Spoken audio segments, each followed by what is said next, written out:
Hello friends, कैसे हैं आप लोग। आज हम देखेंगे MJY 008 में मेष, वृष और मिथुन राशियों का 12 भावों में फल के अनुसार वर्णन। तो देखते हैं मेष राशि का 12 भावों का फल। जन्म कुंडली में जब वृष लग्न होगा तो द्वादश भाव में मेष राशि स्थित होगी। द्वादश भावस्थ मेष राशि का फल कुंडली की स्थिति के अनुसार करना श्रेयस्कर होता है तथा भाव भावेश एवं कारक का विचार करके ही करना चाहिए। चूंकि वृष लग्न के लिए शनि सबसे अधिक शुभ कार्य करवाते हैं, क्योंकि वह धर्म कर्म के स्वामी हैं। बुध, मंगल और सूर्य भी अच्छा फल देते हैं। शुक्र और चंद्रमा में अशुभता का अनुभव में आता है। शुक्र तटस्थ फल प्रदान करेंगे क्योंकि वह लग्न का स्वामी है। वैसे तो चमत्कार चिंतामणि में बताया गया है कि द्वादश भाव में मेष राशि स्थित हो तो इस योग जातक कृपण विचारहीन अभिमानी करें। कार्य को करने से दंड पाने वाले होते हैं। परंतु कुछ विद्वान इस भाव के फल को उत्तम फल बताया है। इस प्रकार 12वें भाव में मेष राशि स्थित हो तो और व्यस किसी भी इसी भाव में स्थित होने पर निम्नलिखित फल समझना चाहिए। इस स्थिति में उत्पन्न जातक ऐश्वर्यमान, ग्रामीण, कृषण, पशुधन से युक्त, जमींदार, धन का स्वामी और अपने कार्य में निरंतर प्रयत्न होते हैं। परंतु यह फल द्वेष पर शुभ ग्रहों की दृष्टि से ही संभव लगता है। परंतु इनका द्वादश भाव में मेष, सिंह, धनु, कर्क तथा मीन राशि स्थित हो तो अधिकतर अशुभ फल ही जातक को प्राप्त होते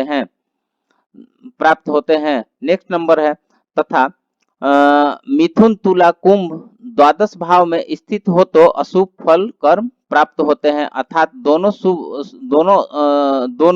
शुभ फल और अशुभ फल दोनों प्राप्त होते हैं। तीसरा, द्वादश भाव में वृश्चिक और मकर राशि स्थित हो तो अत्यधिक अशुभ फल देती है। 28 वर्ष में माता की मृत्यु, भातृ कष्ट इत्यादि घटना होती है। नंबर 4, परंतु मन सागर के अनुसार द्वादश भाव में मंगल मेष राशि में हो तो शुभ फल प्रदान करते हैं। नंबर 5, द्वादश भावस्थ मेष राशि के मंगल भाई और संतति के लिए मारक है। इस योग वाले जातक अधिक भोजन करने वाले एवं कामुक प्रवृत्ति के भी होते हैं, किंतु पत्नी सुख कम प्राप्त होता है। 26वें वर्ष में प्रसिद्ध योग बनता है एवं स्पष्ट वक्ता होते हैं। इस प्रकार मेष राशि में 12 फल का वर्णन करते हैं। जो भी फ्रेंड हमारे इस चैनल पे नए नए आए हैं या हमारे वीडियो देख रहे हैं तो प्लीज चैनल को सब्सक्राइब करके बेल आइकन को प्रेस कर दें और हमारे सबसे पहले लेटेस्ट वीडियो आप तक पहुंच सके, इसके लिए हम आपके सदा आभारी रहेंगे। तो मिलते हैं फिर नेक्स्ट वीडियो में, तब तक के लिए धन्यवाद। वृष राशि का 12 भावों का फल। जब जन्म कुंडली के लग्न में मिथुन राशि होगी तब 12वें भाव में वृषभ राशि स्थित होगी। इसी भाव में वृषभ राशि में शुक्र स्थित हो तो जातक स्त्री पुत्रादि से सुखी, रचनात्मक कार्य करने वाला, खेती करने वाला, अचल संपत्ति वाला और शत्रुहीन होता है। परंतु यह फल द्वादश भाव में शुक्र के शुभ स्थिति में होने से प्राप्त होता है। अशुभ स्थिति में विपरीत फल समझना चाहिए। इसी 12वें भाग में लग्नेश और चंद्रमा बलहीन होकर स्थित हो तो मनुष्य का स्वास्थ्य कमजोर रहता है। साथ ही इसी भाव में शुक्र और लग्नेश स्थिति होने से जातक नेत्रहीन होता है। परंतु इस योग से में द्वितीय का होना आवश्यक है और फल भी इस प्रकार से समझ सकते हैं कि यदि गुरु से युक्त होकर धनेश द्वादश भाव में स्थित हो तो मनुष्य धनहीन होता है। इसी प्रकार यदि लग्नेश सूर्य तथा शुक्र की युति रतौंधी रोग उत्पन्न करता है तो इसी प्रकार आप बता सकते हैं कि पत्नी भाव के स्वामी, पुत्र भाव के स्वामी, पिता भाव के स्वामी, माता भाव के स्वामी, भ्राता भाव के स्वामी अगर यदि सूर्य शुक्र के साथ युक्त होकर इसी भाव में स्थित हो तो जिस भाव के स्वामी इस भाव में स्थित हो तो संबंधित व्यक्ति को आंखों की समस्या होगी।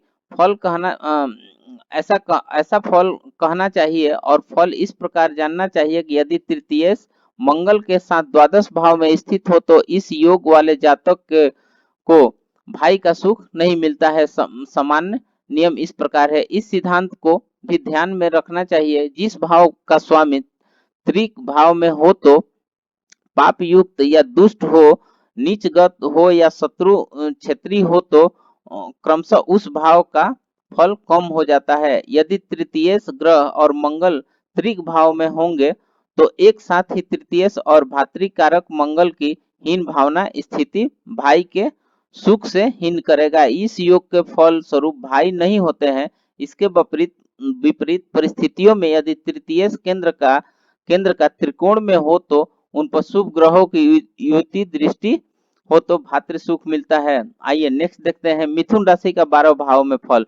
जब जब जन्म कुंडली में कोई कर्क लग्न होगा तभी द्वादश भाव में मिथुन राशि स्थित होगी। जिस किसी जातक के जन्म कुंडली में 12वें भाग में मिथुन राशि होती है वे कल्पनाओं के संसार में खोए रहते हैं, भावुक भावुक प्रवृत्ति के भी होते हैं तथा संघर्ष से दूर रहना चाहते हैं, नहीं आमदनी पर निमंत्रण कर पाते हैं और ना ही खर्च के पीछे हटते हैं। साथ ही जिस किसी पर भी विश्वास करते हैं उसी से उनको धोखा मिलता है। इसका विशेष रूप से मित्र वर्ग, सहयोगी वर्ग अथवा निकटतम संबंधी से अत्यधिक धोखा मिलता है। इसी कारण यह होता है कि आवश्यकता से अधिक किसी पर विश्वास करना युवा अवस्था के बाद इनको नेत्र समस्या होती है तथा इसका विचार करने से लाभ मिलता है। कुंडली के इस भाव से असहनीय कमजोरी, शरीर में एलर्जी का होना, आंखों में समस्या, प्रतिरोधक क्षमता की समस्या का भी विचार इस भाव से किया जाता है। इस भाव में कुछ शुभ स्थिति होने से जातक धार्मिक एवं विद्वान, स्पष्ट वक्ता, शास्त्र को जानने वाला होता है, अपनी संपत्ति को अच्छे कार्यों में खर्च करने वाला होता है, कभी स्वतंत्रता प्रिय, दानी, कर्मठ, बहुत पुत्रों वाला और मित्रों वाला होता है। 12वें भाव में बुध कन्या राशि में स्थित हो तो अध्यात्म एवं तंत्र इत्यादि विषयों की रुचि अधिक होती है।